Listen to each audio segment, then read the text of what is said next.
welcome back to my channel. It's another episode of 5 Ingredient Indian. By the way, I'm going to make a delicious snack from it today, and that is my mum's Bombay mix. Now, Bombay mix is something I actually realized that what we call a namkeen is called Bombay mix in the UK, and I didn't ever see Bombay mix in India, but we just have hundreds of varieties of namkeen, and this one is my mum's recipe. It's super quick, it just needs 5 ingredients and it's ready in literally minutes. So let's get cooking. Before that, you know the drill. Don't forget to subscribe, hit the bell button, and let's make a delicious snack. Vegetarian, vegan, and so good. In the UK, you can buy Bombay mix, and recently there have been more varieties of Bombay mixes. Sometimes they are called Gujarati mix or just different things. But growing up, we just have had varieties of namkeen. That's what we called it. And this one is a really gorgeous, crunchy Bombay mix, and using 5 ingredients. So I read your comments. You know I read your comments. I try and reply to all of them, and I really don't understand why people can't get the 5 ingredient Indian. Most of you can, but there's always that 1% that just does want to be negative and just want to kind of bring people down. And I've said that you will understand how it's 5 ingredients and stuff. It's all explained in the book, and I've written 10 books. I would not put something on the cover that's not inside. Like, even with 30-minute Indian, not a single recipe, I timed it with a timer, not a single recipe needed more than 30 minutes. And I have seen chefs create books where they say something and then inside it's just completely different. And I would never do that. It just is not me. If you open the book and if you see at ingredients, right, they are just 5 ingredients in all the chapters of all the recipes. And I haven't counted oil, because if you have a kitchen, you will have oil and salt. So I'm not counting those things. So to comment saying, hang on a minute, you use 7 ingredients. Oh, guys, just give it a break. Like, seriously, I'm trying my best here. I worked a year on this book to get this so amazing,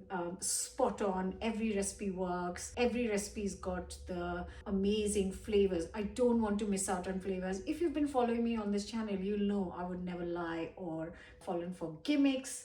I don't want to sell you something that's not true. Right, rant over. Now let's get back to cooking. And all I need for this recipe is some oil in a pan for deep frying, and that's it. I'm just gonna get it ready in a few minutes. Kadhai or a pan for deep frying. I'm using some rapeseed oil for deep frying. I usually have a big kind of jar of this in the cupboard because I just deep fry in this.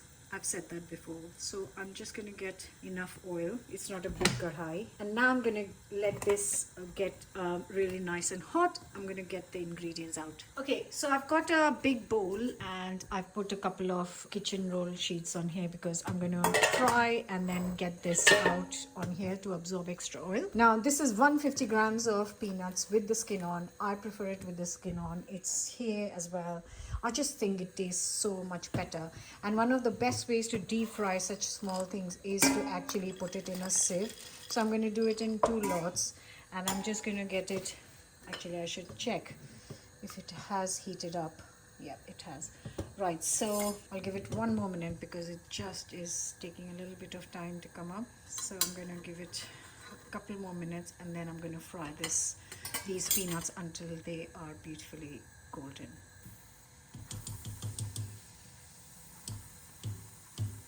This is the trick that I learned from my mum, because she uses this sieve method, and I thought once I just tried to fry it directly and I was like, oh my god, that's so painful. And this is such a clever way to deep fry tiny things because the oil stays clean and it's so easy to fry and then get this out. You want it nice and golden.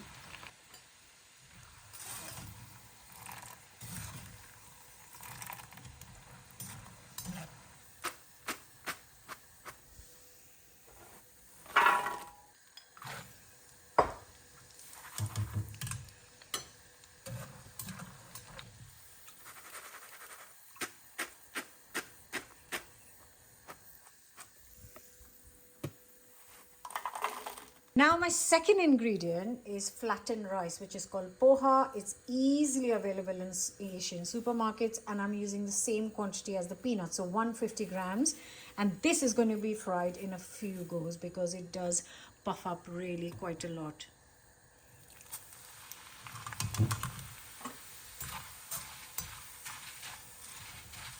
But it only takes a few seconds, so it's going to be very quick.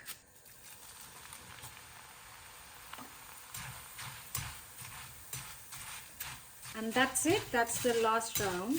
It does only takes like maybe 20 seconds to fry these. They're just rice that just fries up. I don't know why I put it back in the oil. Anyways, that's the last lot.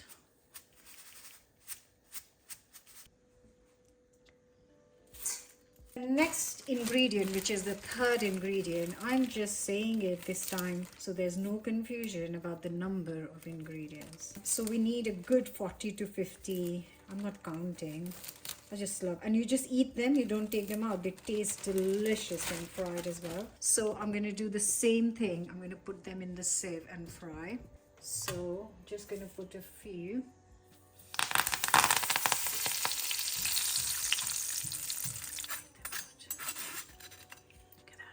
I'm just going to do the same with all. There's only one more round left actually. Guys, so the last ingredient, not last, sorry, this is the fourth one, is green chili.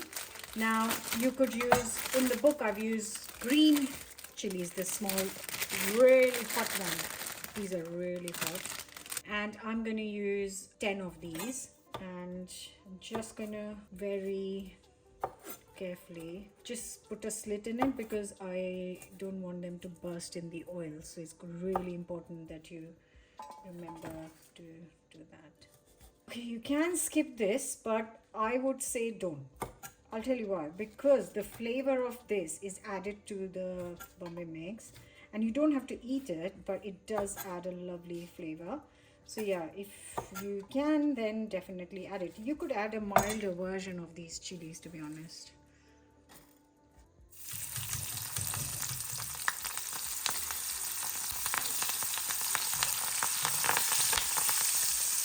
Just give it a few seconds because you want to kind of fry it off properly. You don't want soggy chilies, you want crispy chilies.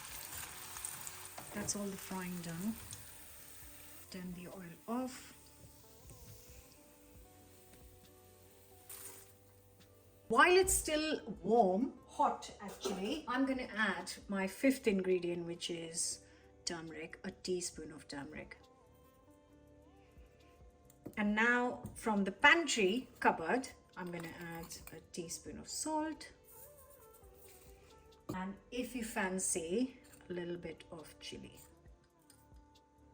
Also, just a little sprinkle from the pantry of sugar, like a quarter teaspoon. And all that's left to do is mix it up. I'm going to remove the paper now because it's absorbed everything it needed to. Look, all the extra oil. Now I'm just going to mix it.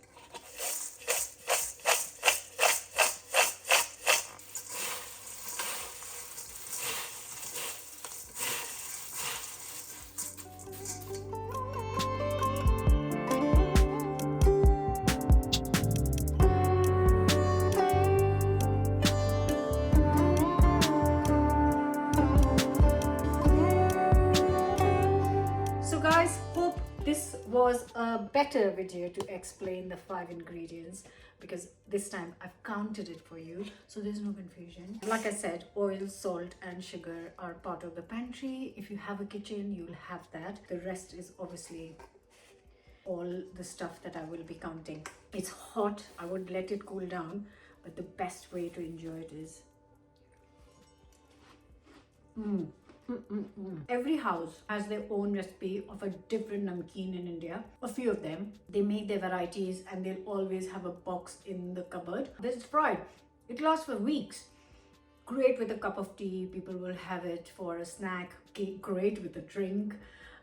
This is my mom's recipe, so it's really special to me and the flavor just takes me back.